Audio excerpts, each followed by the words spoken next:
répondre à la sollicitation de Monsieur le Président de la République, Monsieur Bassirou Diomaye Diakhar Faye, pour une journée de mobilisation citoyenne. Cette journée est une occasion pour le nettoyage des établissements scolaires, la réfection de tables-bancs et l'embellissement de nos établissements. Donc c'est avec plaisir que nous accueillons la communauté éducative de Mbacké. Donc nous félicitons la mobilisation de tout le monde, des élèves, des enseignants, des parents d'élèves, tout le monde est là. C'est une occasion aussi de remercier nos partenaires, en premier lieu le cadre de vie, et aussi remercier des partenaires du lycée. Il y a l'équipe de football, l'équipe de handball qui sont venus massivement pour participer à cette journée. Donc nous, la SONAGED aussi, nous remercions le directeur qui était passé tout à l'heure. Donc nous remercions tout le monde. Voilà, merci beaucoup. ñoo nekk ci éducation te ñëw fi ak l'ensemble des personnels éducation bi ak l'ensemble des personnels école bi nga xam ne defe naa ne ñëpp mobilisé wu nañ tey ñëw ak ñi nga xam ne comme ni ko président de la république santaane ñooy ñi njëkk a génne ci école bi ak ñi fi jàngee te am volonté tey accompagner école bi ci bépp action boo xam ne collectivité locale bi mi ngi fa yëngu ak administration bi dana fa daje ak ñoom. donc di sant waa cadre de vie yi nga xam ne aussi ak ñi ngi jàpp ci liggéey bu baax a baax def nañ fi action yu am solo ak waa ICC yi dem ñu ngi fi maa ngi leen di saisir léegi naan leen nañ ñëw jël mbalit bu mu fi taxaw ñu ne ma camion yaa ngi ñëw bala ngaa départ danañ ñëw donc loolu rek mooy Sénégal noonu la ko président de la République idée président de la République la mu jox ko réew mi aussi réew mi rafetlu na ko ànd ci ak moom aussi defe naa ne biñ ci ànd ak moom Touba aussi defe naa ne desu ci gannaaw du ma defe naa sax mooy numéro 1 ndax depuis que ñu opération yi tàmbali ba nag ni ça fait 4 mois wala 5 donc jamono bu nekk Touba da ci nekk ci liggéey bu am solo di sant waa Pastef yi nga xam ne aussi saa bu ñu jógee ñu ànd ko ak ñoom ci njiital Serigne Cheikh Thioro mi nga xam ne wax dëgg yàlla ku jàmbaar la ci liggéey bi moom it fu collectivité locale bi ak administration nekk rek dana fa daje ak ñoom ci waa Pastef ñuy indi seen contribution ci façon bu mën a doon kon nag ñoo ngi sant ñëpp di gërëm ñëpp ba di ñaan rek éducation bi année bii ñu dugg ci ak bisimilahi rahmaani rahim mi jeexal ko ak alhamdulilahi rabil alamin di wax personnel éducation rek j'espère que ne danañ jël objectif u gerew du am ren ci début au fin defe naa ne gerew du am donc loolu aussi comme ni ma leen ko daan waxee ci commune bi donc maa ngi préparé fourniture yi pour incha allah jox ko donc académie bi pour ñu jàppalee ko parents élèves yi ndax ku nekk xam na ne jamono bi neexul loolu laay wax toujours nañ koy teel a joxe maa ngi wax sax balaa benn directeur di bind fourniture na fexe bàyyi ba ñu suñu contribution ñëw ndax mu mën a wàññil parents élèves yi tuuti ci seen poste ndax ku nekk xam na ne jamono benn ñoo ngi sant ñëpp di gërëm ñëpp asalaamaaleykum wa rahmatullah. Merci beaucoup. Aujourd'hui, nous sommes dans le département de Mbacké, dans le cadre de la mobilisation citoyenne dénommée Setal Sunu Réew. Je voudrais rappeler dès son investiture, le président de la République, son Excellence le président M. Bassirou Diomaye Diakhar Faye, a réaffirmé sa vision et sa volonté d'inscrire parmi ses priorités de son magistère l'amélioration du cadre de vie pour les Sénégalais, pour les populations sénégalaises. C'est dans ce sillage qu'il a initié cette édition de mobilisation citoyenne dénommée Setal Sunu Réew qui se déroule chaque mois. Et cette fois-ci, on est à la 5e édition.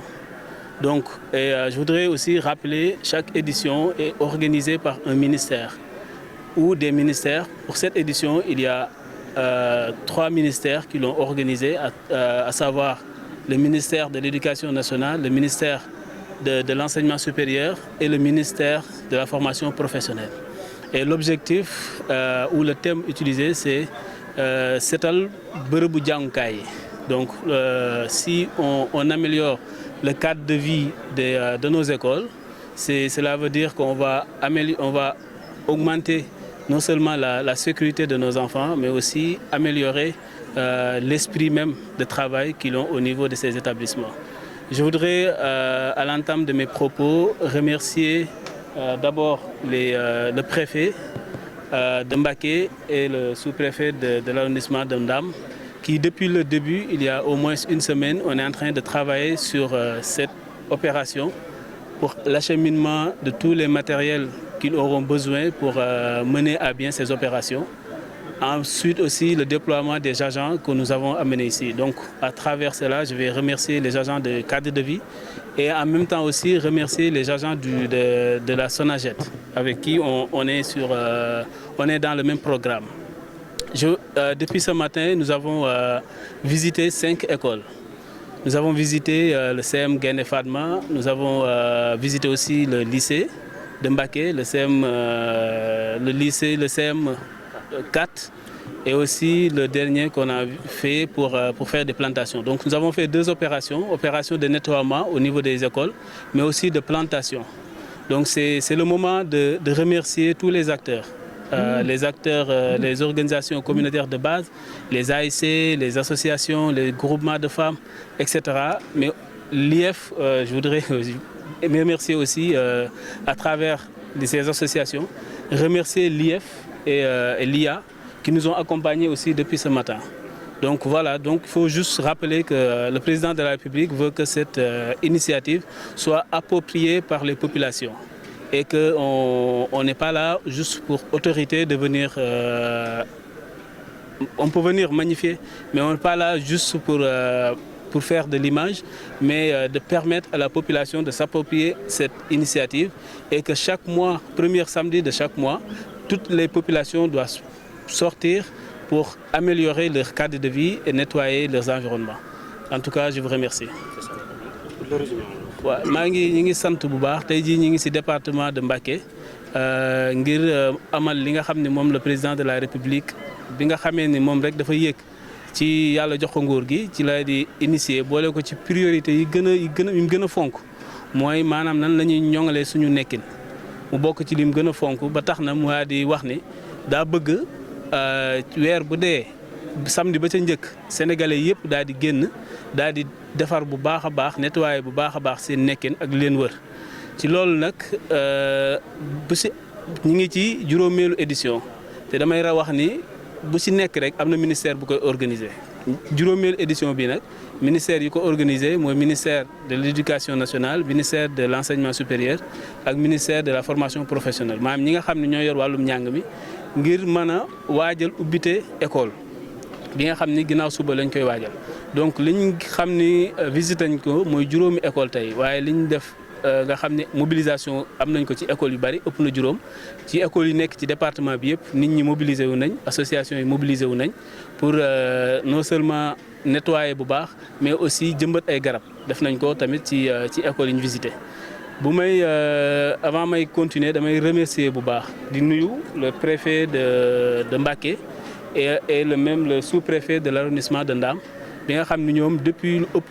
ëpp semaine ñu ngi doon ànd ak ñun ngir lu ñoŋal activité bi ngir lu ñoŋal opération yi nga xam moom la ñu amal te xam naa ni li ma gis tey nga xam def nañ ko ci école yëpp surtout école yi ñu visité xam naa ni école yi élèves yi moom bu ñu ñëwee ginnaaw suba ci boobu rek ci 8 heures dinañ commencé jàng ndax amul lenn loo xamante ni dina tax seen njàng mën a di gàllankooru donc ci loolu maa ngi remercier association yi di remercier monsieur le maire di remercier le directeur de l'école bu baax a baax di remercier l'IEF di remercier l'IA bu baax a baax donc compétence su école maire la donc gis naa taxawaay bi nga xam ne am na ko si di ko ci sant bu baax a baax ñun dañ leen di appuyer rek en tant que état waaye compétence bi c'est maire yi ñoo ko moom te xam naa bu baax a baax gis nañ bu baax a baax aussi liggéey biñ ci def ak jàpp biñ ci def je vous remercie. La version présentation. Voilà, c'est monsieur Amadou Sow, adjoint au préfet de Mbacké. Je voudrais tout d'abord me réjouir du travail qui a été effectué dans le cadre des activités de la mobilisation citoyenne dénommée Setal Suñu Réew, initiée par le président de la République Bassirou Diomaye Diakhar Faye. Aujourd'hui, nous avons réalisé des activités de nettoiement, des activités de désherbage, mais aussi de reboisement. Et comme on vient de le dire, partout dans le département, sous la houlette des sous-préfets, le même travail est en train d'être fait dans l'arrondissement de Taïf, dans l'arrondissement de Kaël et ici même dans l'arrondissement de Ndam. Je voudrais profiter de l'occasion pour remercier quand même le directeur du cadre de vie qui a mis à notre disposition un important lot de matériel, mais également les chefs de service, surtout l'IEF de Mbacké qui a assuré pratiquement la coordination, mais aussi les autres chefs de service qui sont présents. Dire qu'aujourd'hui, à l'issue donc des activités, nous pouvons constater qu'au niveau des écoles, que déjà le cadre de vie est déjà prêt pour accueillir les élèves le lundi, Inch'Allah.